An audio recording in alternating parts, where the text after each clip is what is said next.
Okay, let's go.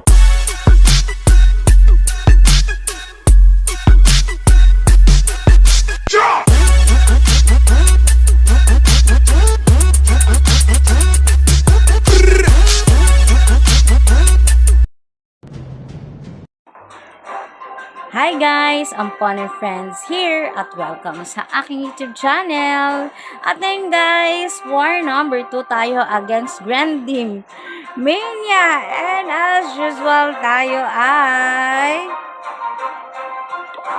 defeat guys. Ayan, 30 versus 43.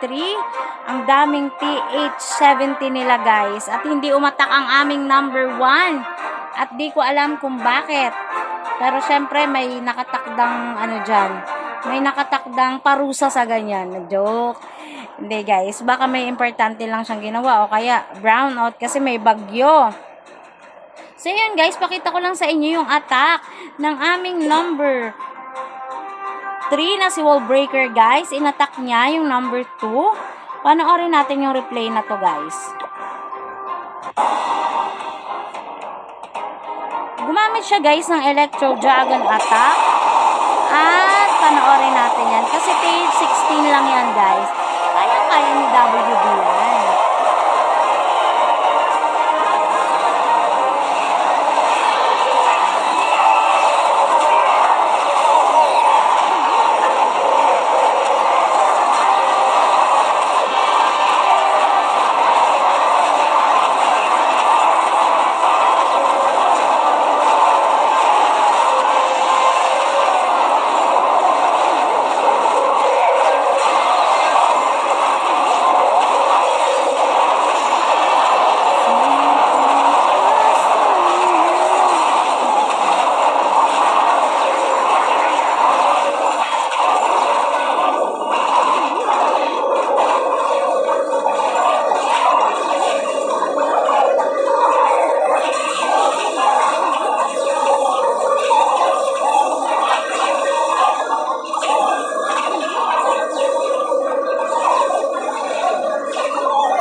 Yun.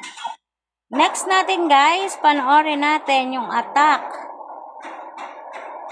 ni Hunter. Same guys, Electro Dragon attack ang ginagamit niya.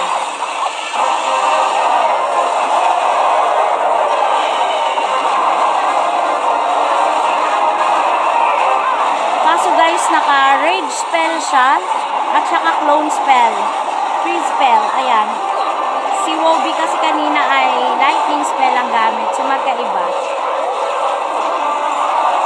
Ganda guys ng base. Nung inattack, grabe namang base niyan. Pinagkagastusan talaga. Look guys, ang ganda ng base niya.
Yun, no?